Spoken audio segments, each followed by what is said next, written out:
Hari ini tidak terasa 13 tahun 5 bulan banyak orang memberi saya gelar atau nama pendeta tanpa air mata. Kita sepertinya di batas akhir kekuatan kita. Saya berkata, Tuhan, saya sudah berobat keliling ke beberapa negara, tapi mereka semua angkat tangan dengan kondisi mata saya. Saya tidak punya air mata. Bapak Ibu enak punya masalah bisa curhat sama Bu Gembala, sama temen sambil nangis. Habis nangis kan hatinya lega toh. Saya tidak bisa nangis Bapak Ibu. Sampai hari ini kalau saya paksa nangis, kelopak mata saya kiri kanan atas dan bawah seperti diperes, tidak keluar airnya, nyeri. Daripada saya rasa nyeri, lebih baik saya nggak usah nangis Bapak Ibu. Itu secara ilmu kejiwaan, tingkat depresi saya jauh lebih tinggi dari Bapak Ibu. Tingkat stres saya, tingkat emosi saya harusnya lebih tinggi dari orang-orang yang bisa menangis. Tapi puji Tuhan kalau ada orang yang bisa membuat saya kuat menghadapi semua ini, menghadapi semua pergumulan hidup saya. Itu tangan Tuhan yang menopang hidup saya. Itu tangan Tuhan yang memampukan hidup saya untuk saya hadapi semua dengan tegar.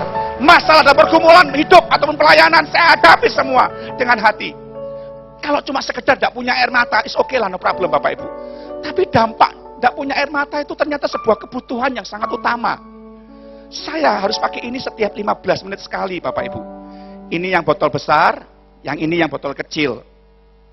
Yang kecil ini 15 ml hanya untuk 1 hari. Ini harganya 13 US dollar dan harus saya beli dari Amerika, tidak ada di Indonesia. Yang besar ini 30 ml hanya untuk 3 hari. Kalau saya pakai baca, main komputer, nggak sampai 3 hari udah habis Bapak Ibu. Karena saya membaca atau main komputer jaraknya tidak lebih dari 10 cm. Dekat sekali Bapak Ibu. Dan saya bilang sama Tuhan, Tuhan, aku tidak mau menyerah dengan keadaanku ini. Walaupun aku punya potensi besar untuk mengeluh sama Tuhan, kau curang sama saya. Kau suruh saya melayani di Bontang, saya taat Tuhan. Saya bawa istri dan 2 anak saya pindah di Bontang, dari tempat yang nyaman di Samarinda. Merintis jemaat di Bontang cuma 13 orang waktu itu. Saya rintis dengan penuh perjuangan sampai hari ini Bapak Ibu. Saya berkorban nabur buat Bontang. Bahkan sekarang pun saya dipercaya Tuhan untuk membangun rumah Tuhan di Bontang. Biayanya 4,5 miliar. Saya nggak suruh jemaat saya janji iman. Yang mau nabur, nggak mau ya sudah, saya bilang. Saya nggak jalankan proposal ke perusahaan-perusahaan. Tidak ada sehelai pun. Saya jalani dengan dengkul saya duduk di kaki Tuhan. Ini proyekmu Tuhan dengan saya jalani. Saya lakukan semua dengan penuh sport jantung Bapak Ibu pelayanan saya. Saya kalau tidak pakai ini, saya persis kayak orang buta Bapak Ibu. Karena kalau saya sudah mulai rasa kering, bola mata saya lengket, nggak bisa gerak. Kalau saya paksa gerak, itu bisa melukai kornea mata saya. Belum lagi kalau istri saya berkata, kok bulu matamu udah panjang kok. Waduh, trauma terbayang Bapak Ibu. Itu berarti saya harus pergi ke dokter mata untuk apa? Cabut bulu mata yang panjang-panjang. Saudara pikir enak cabut bulu mata? Kalau pas dokternya, saudara ya, apalagi dokternya juga pakai kacamata. Aduh, spot jantung saya, saudara. Pinsetnya itu, kalau kena 1 helai dicabut, is okay lah Bapak Ibu. Masih bisa tahan sakitnya. Tapi kadang-kadang pinsetnya kena 2 helai dicabut bareng. Itu sakitnya sampai ke ubun-ubun Bapak Ibu. Tidak percaya sini saya coba. Sakit loh saudara, sungguhan. Sakit bener. Dan waktu dengar bulu mata udah mulai panjang, aduh Tuhan, saya udah mulai terbayang traumanya. Kalau nggak dicabut bisa nusuk kornea. Kornea saya bisa mengalami luka. Karena dampak saya tidak punya air mata ini adalah saya tidak dapat melihat dengan jelas lebih dari 1 meter. Jujur di tempat ini saya nggak bisa lihat saudara. Yang namanya jatuh dari tangga ini, wah sudah sering saya Bapak Ibu. Sudah sangat sering. Karena sewaktu-waktu sangat berbahaya sekali dengan kondisi mata saya seperti ini. Bisa bayangin nggak saudara? Dalam kondisi mata seperti ini loh, Tuhan tuh kok sepertinya tega dengan saya. Dia suruh saya melayani bukan untuk Kalimantan Timur saja loh saudara. Tuhan bawa saya ke pulau-pulau, desa-desa, kota-kota, bahkan separuh bumi saya sudah keliling dengan mata seperti ini. Sebagian besar saya pergi sendiri. Saya diundang ke Boyolali, saya turun dari kereta api di Semarang. Saya pikir ada tangganya, ternyata tangganya belum dipasang. Saya jatuh dari kereta api Bapak Ibu, gara-gara mata. Saya mau besuk, mau mengunjungi tokonya jemaat saya yang punya rumah di Bontang. Saya mau nyebrang jalan Bapak Ibu. Di depan dia Bapak Ibu. Jemaat saya lihat gembalanya ditabrak sepeda motor. Nyebrang jalan kaki, saya sudah tengok kiri kanan tidak ada benda bergerak. Ternyata ada motor dari sisi kanan ngebut Bapak Ibu. Saya ditabrak sampai terpental 5 meter. Kaki saya 2 tidak bisa gerak, rusuk saya sakitnya minta ampun. Saya mau bilang sama saudara ya, hari ini saya punya alasan kuat untuk tidak mau ada di tempat ini. Karena resikonya terlalu besar buat orang yang punya mata seperti ini. Nabrak kaca itu sering saya Bapak Ibu. Salah panggil orang itu makanan pokok saya. Tapi saya bilang, Tuhan, aku tidak pernah ngeluh dengan keadaan seperti ini. Walaupun sewaktu-waktu maut di depan saya. Karena itu saya anggap kasih karunia kepadamu. Hari ini, Tuhan tidak pernah salah. Saya yakin Tuhan juga nggak salah mengizinkan mata saya seperti ini. Puji Tuhan, bulan November yang lalu saya merilis album saya. Judulnya Walau Tanpa Air Mata. Di depan ada mungkin dijual, isinya juga ada lagu-lagu saya dan kesaksian saya. Kenapa mata saya bisa seperti ini. Saya rindu supaya saudara yang hari-hari ini merasa bebanmu berat, dengar baik-baik. Ternyata di luar sana masih ada orang yang bebannya lebih berat dari saudara. Dan mereka bisa bersyukur tuh. Mereka bisa menyembah Tuhan dengan keadaannya. Mereka tetap bisa bilang Tuhan itu baik. Dan salah satu dari mereka mungkin Samuel Irwan. Saya rindu lewat pujian ini Anda dikuatkan.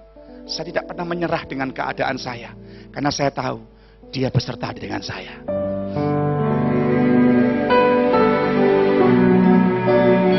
Pujian ini terinspirasi dari seorang anak Tuhan yang diberkati mendengarkan kesaksian saya. Dan dia membuatkan lagu ini buat saya. Tanpa mata pun ku kan melayanimu, tanpa mata pun selalu mencintaimu. Apalah arti hanya tanpa air mata, semua yang ku punya untuk kemuliaan-Mu. Ku mau melayanimu, ku mau mengasihimu ke ujung dunia. Kau utus, ku siap melayanimu. Kau berjalan bersamaku, lewati maut di depanku. Tetap ku setia sampai akhir hidupku.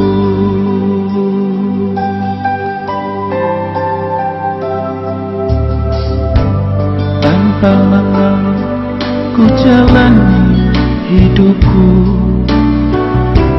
dengan bersyukur ku terima kehendak-Mu.